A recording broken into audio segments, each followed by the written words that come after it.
Hi everyone, I hope you are doing very well in fighting this COVID-19 pandemic. Stay strong, stay safe, stay healthy. For today's videos, I would like to share my opinions on an unethical issue in finance, which is white-collar crime. I was greatly interested with this issue as white-collar crime is a non-violent crime for financial gains committed by means of deception. For today, I focus on high-level white-collar crime in business. I indicate specifically those crimes committed by a corporate manager, a high-ranking technical specialist, an official representative of a corporation, or the owner of a corporation. What you waiting for? Let's get started! White-collar crime is a financially motivated crime done to obtain or avoid losing money, property, services, or to secure a personal or business advantage. It includes non-violent crimes done in commercial situations to gain money. In 2017, the police arrested 2,528 people in connection to white-collar crimes. The FBI groups white-collar crime in three major threat categories: corporate fraud, money laundering, and securities and commodities fraud. Corporate fraud involves schemes designed to deceive investors, auditors, and analysts about the financial condition of a corporation. It can include falsifying financial information, self-dealing by corporate insiders, and fraud connected to otherwise legitimate mutual hedge funds. Money laundering is the process criminals use to make money gained through crime appear to come from a legitimate source. Money laundering puts the illegally gained money or dirty money into the legally operated business, like a laundromat. The dirty money mixes with the money from the laundromat and appears to be gained from there as well, making it clean. Securities and commodities fraud is misrepresenting information in order to make a profit in the financial market. The most common types of securities and commodity fraud are investment fraud, promissory note fraud, commodities, broker embezzlement, and market manipulation. This includes Ponzi and pyramid schemes. As you can see, the possibility that the white-collar offender acts self-servingly to further private interests or the interests of a group of persons in a corporation, and the possibility that the person may have acted on behalf of the corporation with the intentions of protecting or enhancing the interests of the corporation.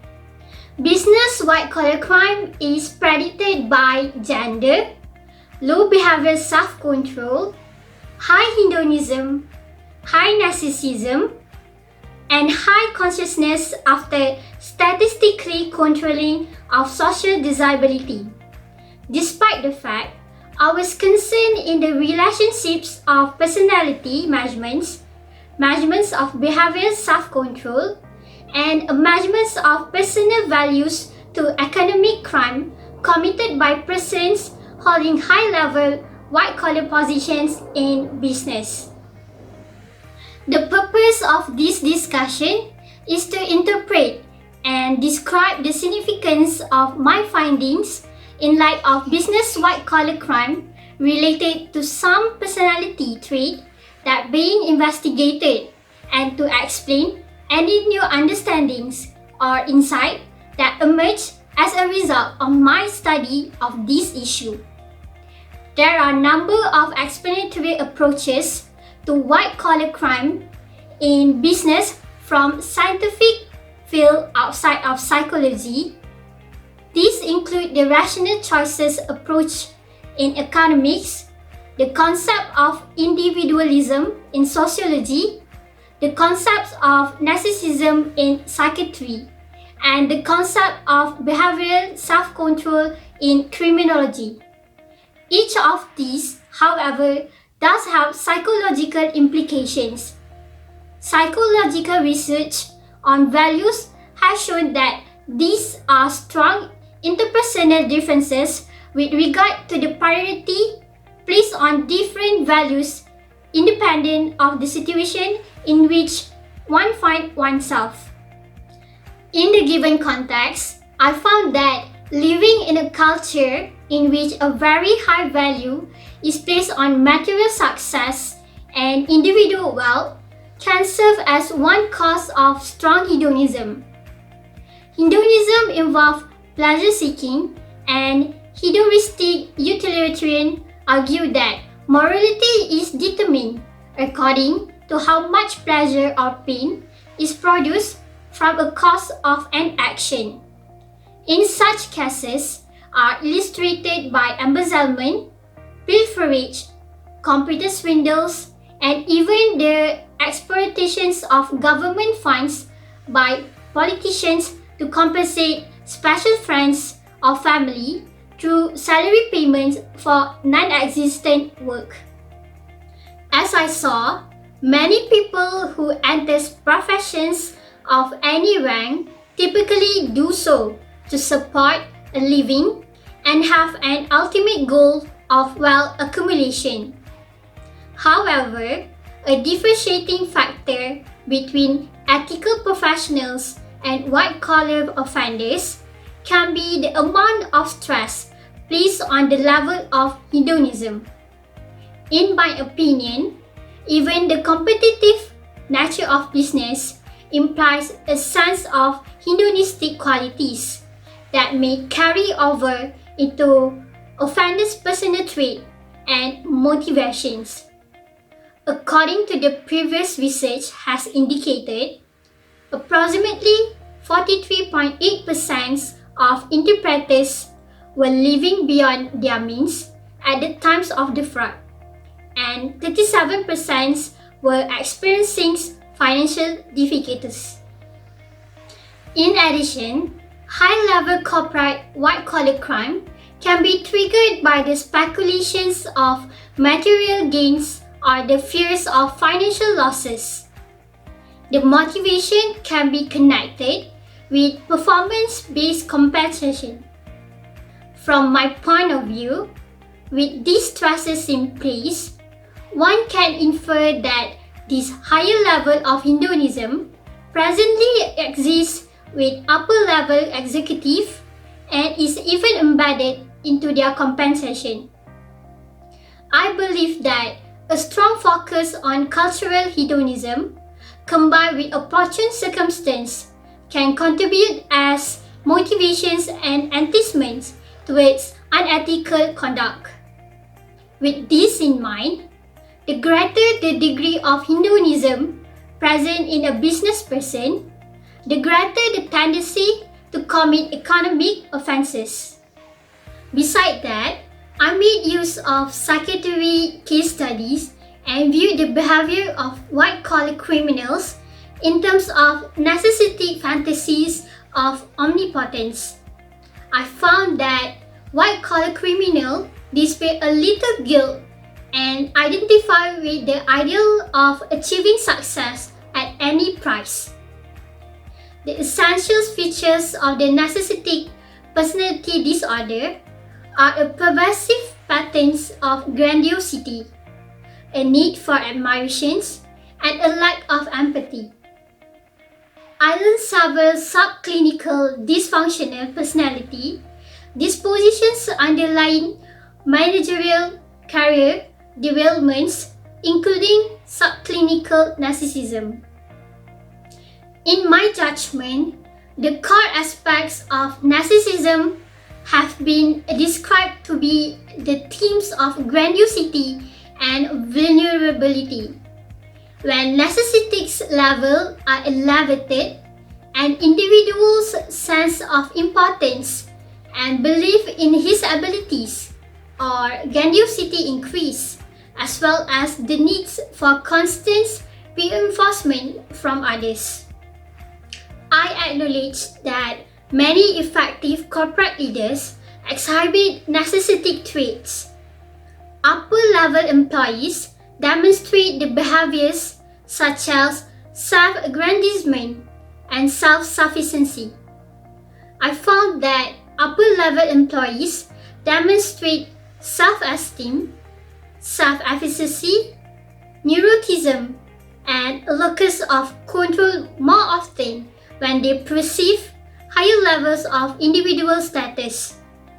I personally believe that the performance of upper-level employees was highly sensitive to changes in self-enhancement opportunities they perceive would bring about self-glorifications, and provide opportunities for admirations from others. This behavior were reflective of trait narcissism. For example, they take risks other executives might avoid, lack empathy, or cannot handle criticism. At the same time, high level of narcissistic traits have been associated with low level of integrity and have been found to be lead to unethical behavior. High level of narcissism have been associated with hostility, displaced blame, and antagonism. I concede higher level of trait narcissisms were associated with individuals who were more agreeable and more emotionally stable than low scorers were. These have been found to be markers indicative of individuals likely to commit deviant behaviors. From my standpoint, I supported the fact that the more diagnostic features of narcissistic personality disorder an individual in the high-ranking white-collar positions exhibit, the higher the probability that this person will commit a white-collar crime. Other than that, the lower the behavioral self-control of a person, the more likely they were associated with committing a white-collar crime. Very frequently, one of the organization's most sizable human resource risks is placing people in positions of trust who then abuse their positions of authority. Unfortunately, when a sufficient amount of pressure and opportunity is available, a trait like low self-control can be facilitated white-collar crime. Despite that, through these approaches outside the field of psychology, there has been thus and only one psychological study that has dealt with white-collar crime. Previous study compared prison inmates incarcerated for white-collar offences and individuals employed in positions of authority. In comparison with the latter, white-collar criminals display a greater tendency towards irresponsibility, a disregard for rules, high risk-taking, and unreliability.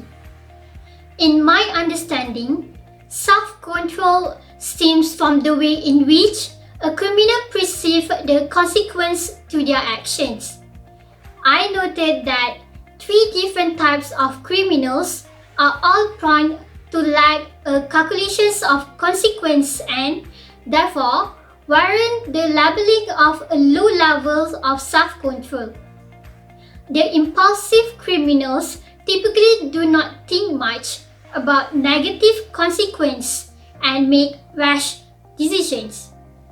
The insensitive criminals really do not care much or consider the potentially painful impact their actions can have on others.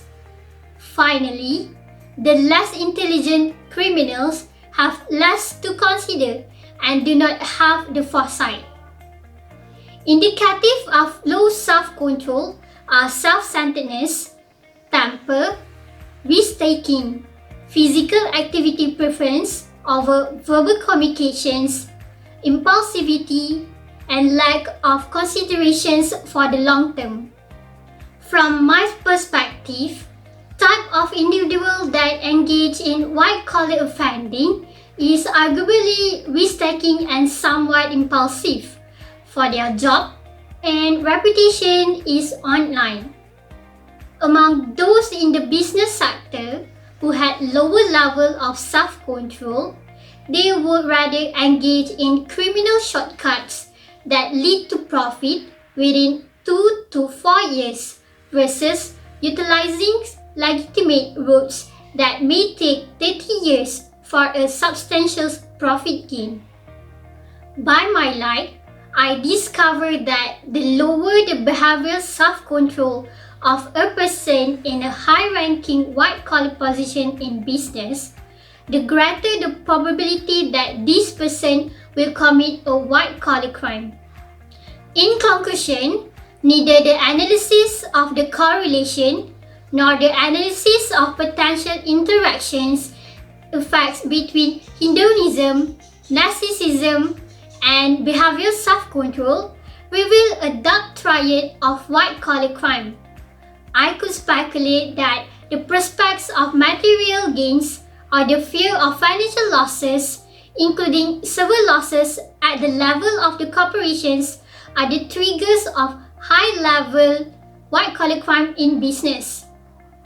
As the offenders highly value material welfare, they are very susceptible to this kind of temptation. This is predicted by hedonism. The other personality dispositions of the offenders may work additively, such as high narcissism, low behavioral self-control, or low integrity. In sum, I personally thought the following conclusions can be drawn as psychological variables do discriminate between white-collar offenders and non-offenders. It can be speculated that in addition to high hedonism, low integrity, and high consciousness are important features. On my recommendation, as fraud will likely continue in the future, it is important to obtain knowledge from other disciplines and merge it with accounting techniques. Research into criminological profiling and the behavioral aspects of white-collar crime is in early stages of development. My goal is to help expand the field of knowledge by examining theory from other disciplines and merging it with white-collar crime analysis, allowing for a greater understanding of the motivations and internal processes behind these crimes. I hope that this video is very helpful for you to understand more on some personality correlates of business white-collar crime. With that, thank you for watching. Bye!